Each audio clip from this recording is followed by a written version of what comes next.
Hey, what's going on, gang? Nate on the Stone here. Welcome back to my channel and to the 52nd episode of The Rolling Stone.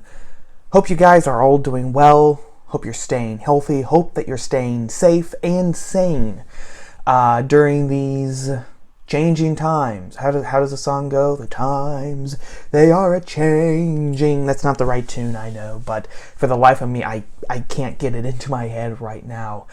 I know that a lot of people are desperately wanting normalcy to come back. And every day that goes by, it seems like we get farther and farther away from normalcy, that the insanity that we are living in is actually the new norm. I hope it doesn't stay that way, but for right now, that's the boat that we are in. So I honestly, truly hope that you're all doing well and staying safe, sane, and healthy. And until that time, until normalcy returns, we here on the Stone, we are going to do like we have been doing for almost 2 years now. 3 months shy of 2 years. That in itself is kind of crazy.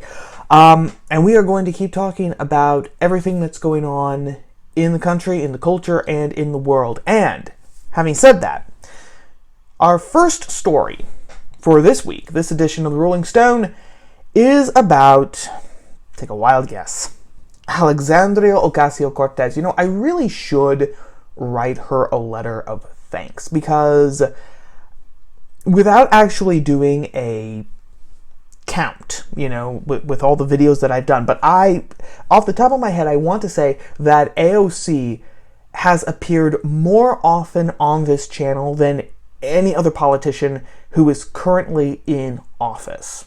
She has never failed to provide material for me. I really should write her an email thanking her for that. But I mean, the flip side of that is that she's actually having an impact, because of course, if she wasn't, then there would hardly be any reason to cover her. So I mean, that's the double-edged sword there.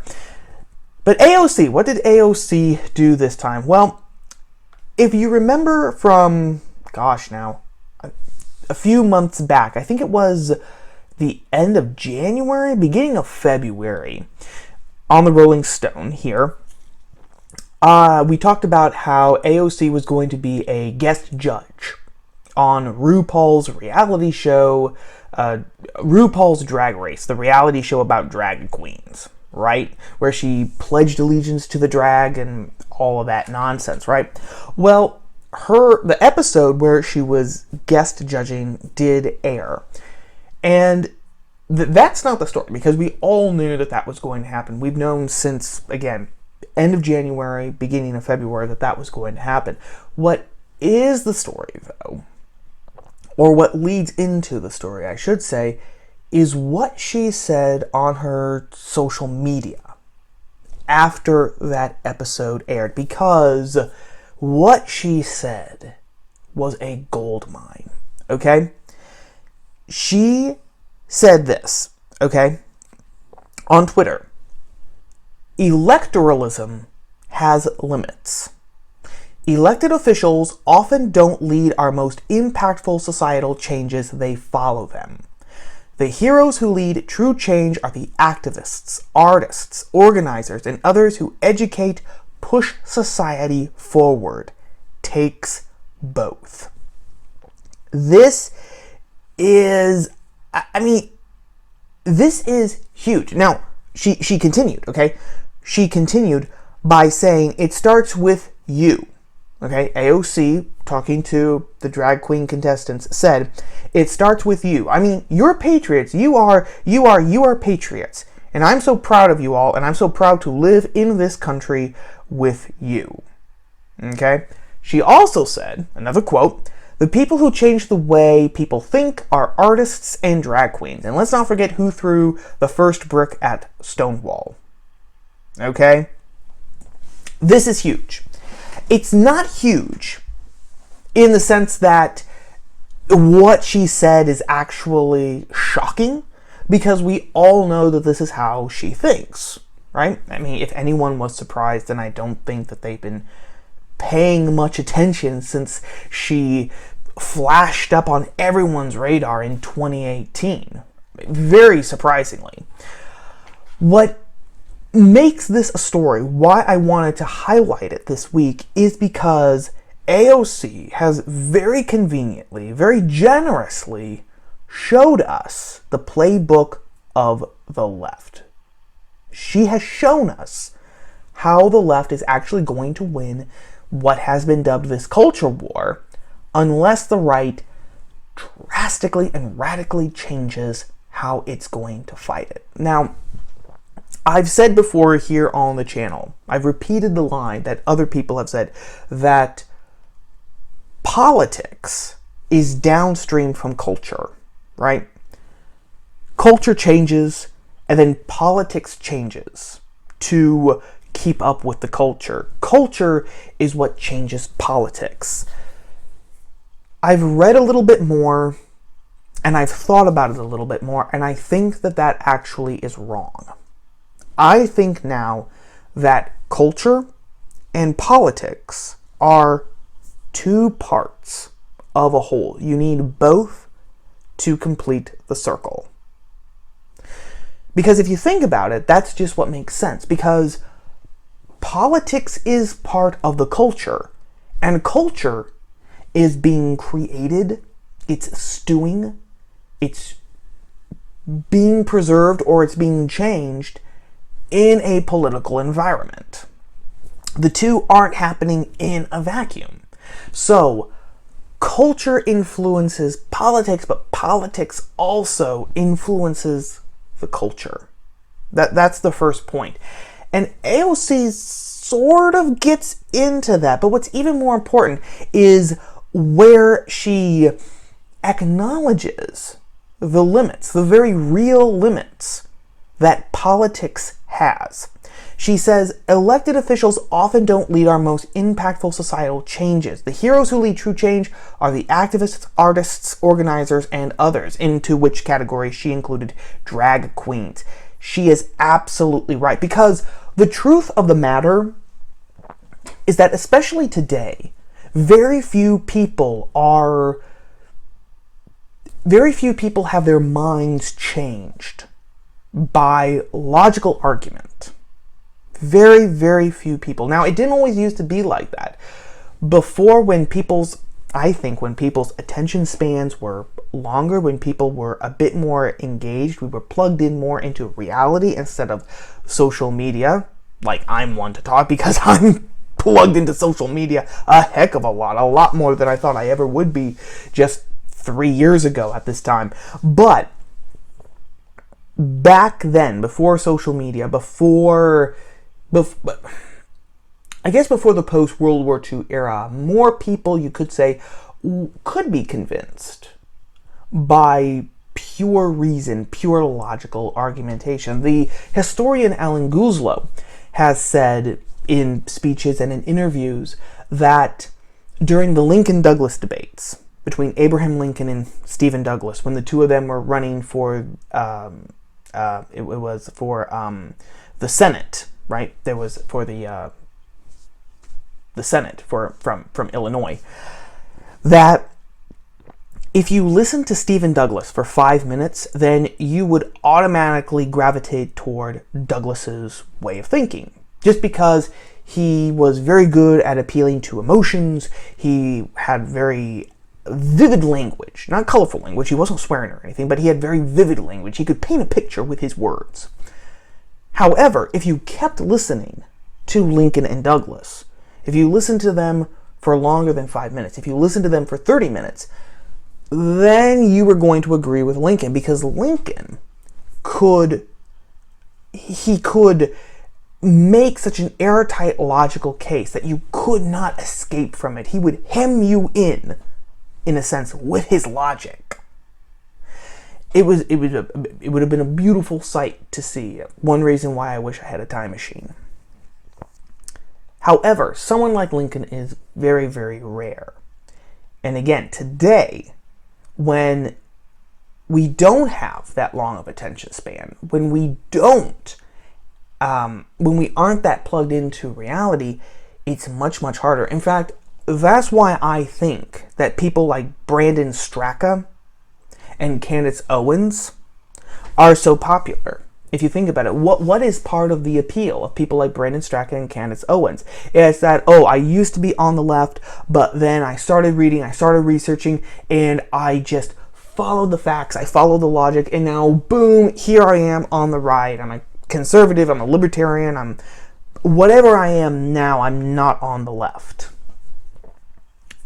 If facts and logic really were all that we needed to beat the left, to convince people of the soundness of our arguments and our positions, then Brandon Straka and Candace Owens, they wouldn't have.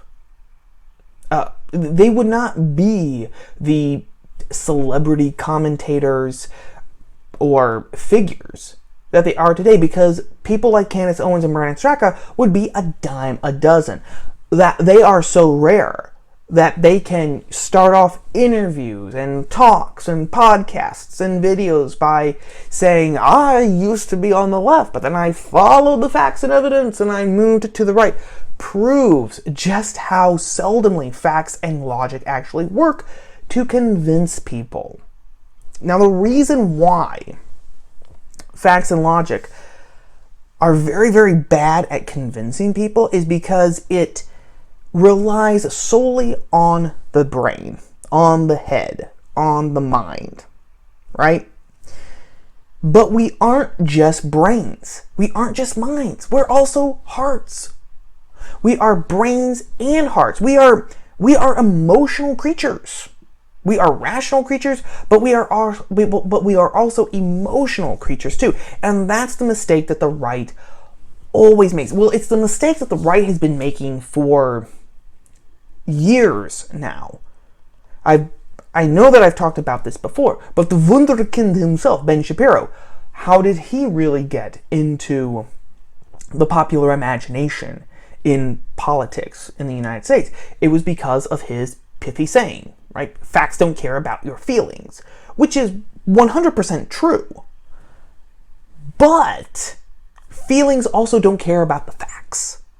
Because when you have just a chain of logic that supposedly disproves some position that you believe, some position that you hold, your initial reaction is to close your eyes, to shut out that chain of logic, to rationalize it away, because your emotions are playing into it. Your heart is playing into it.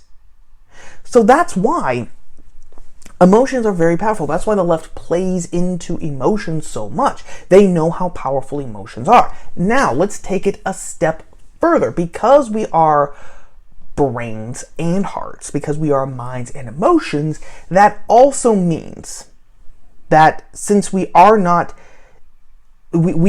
persuaded simply by facts and logic and figures, it leaves open the question, what does convince people? What does convince people? It's stories. It's stories.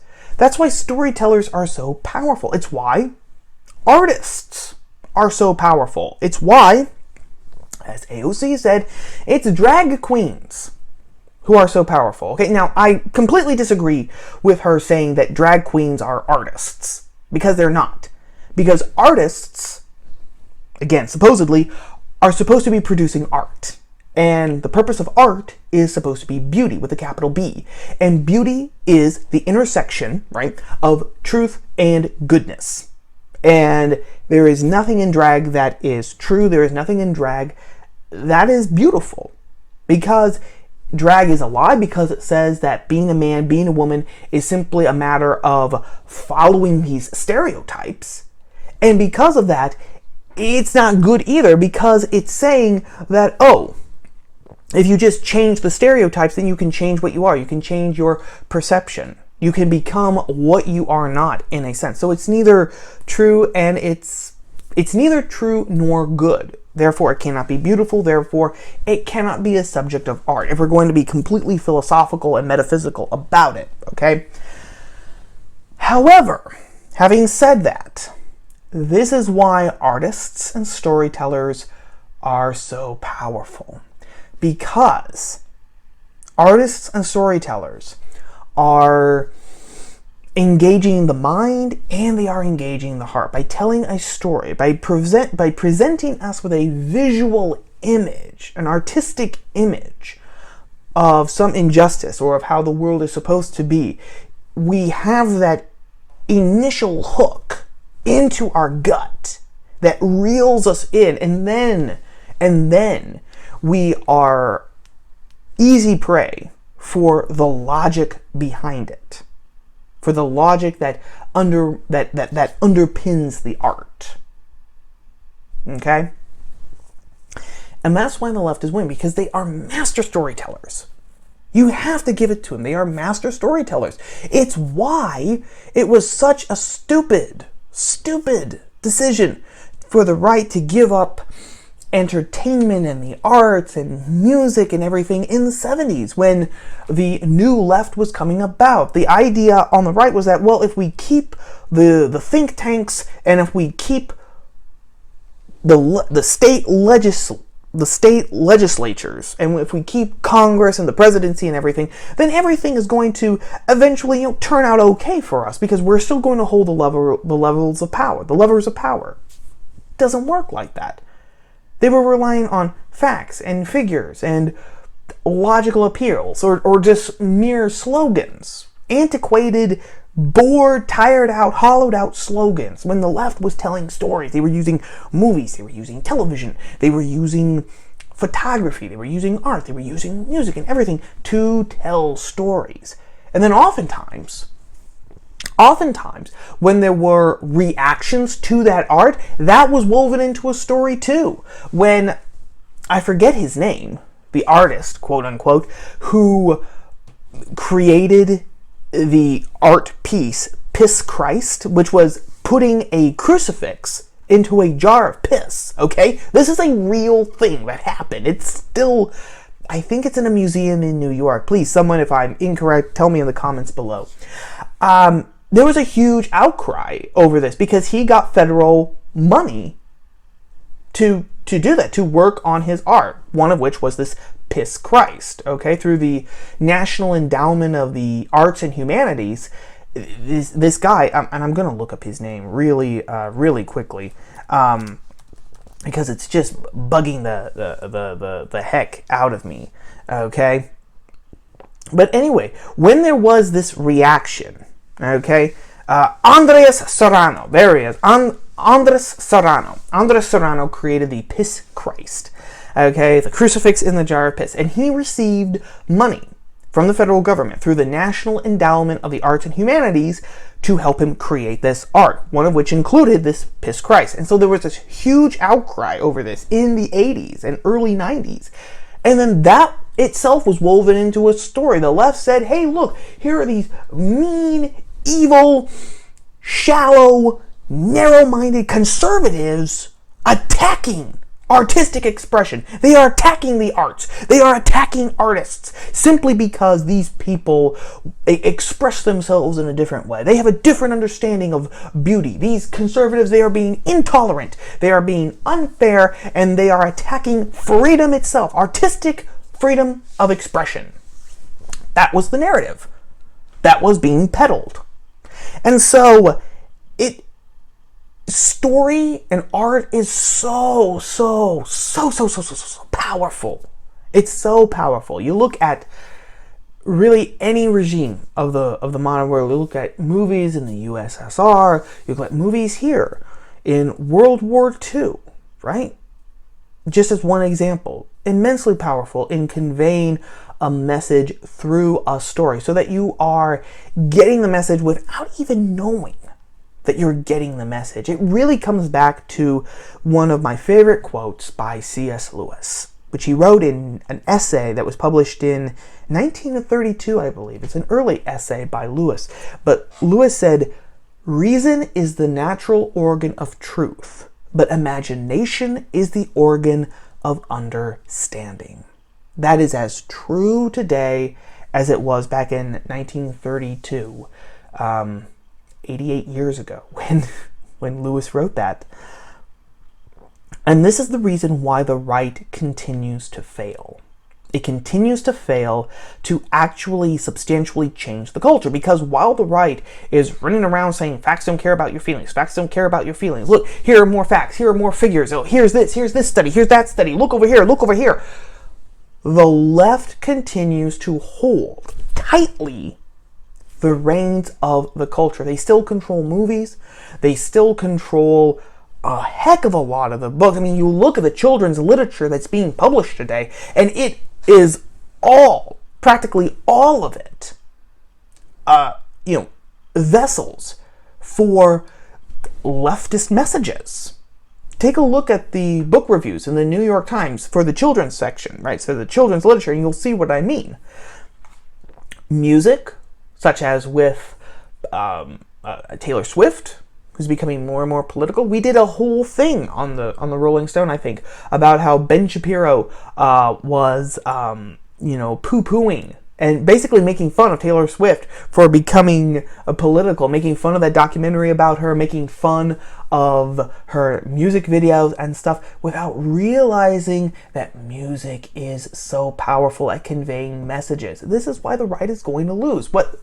In order to win, the right is going to have to stop being afraid of making emotional arguments.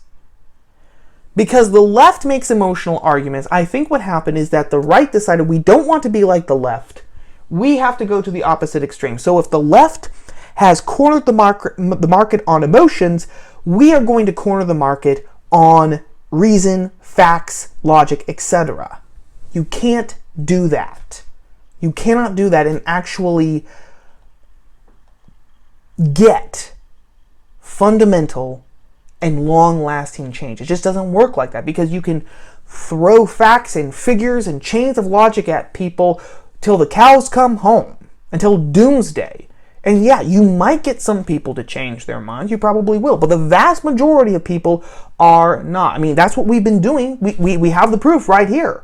We've been doing that for years. And the culture of the country keeps moving left, left, left, left. And this has a political implication too, because as Mark Stein has said, a liberal culture, a progressive culture, is not going to elect a conservative government. It might do it every once in a while, but that is not going to be the long-term trend.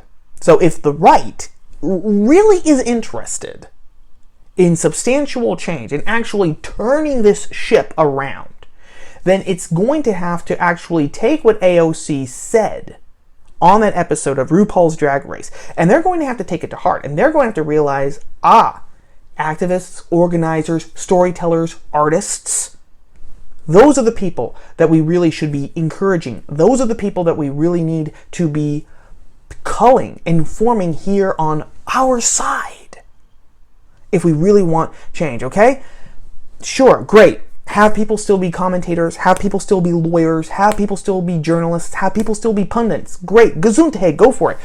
But you need directors, you need painters, you need photographers, you need playwrights, you need novelists, you need poets, you need all of these other things if you actually want to have long-lasting change. Now, will the right see it that way? Will they wake up in time? Will they actually implement that idea? I don't know. That's going to be the $64 question.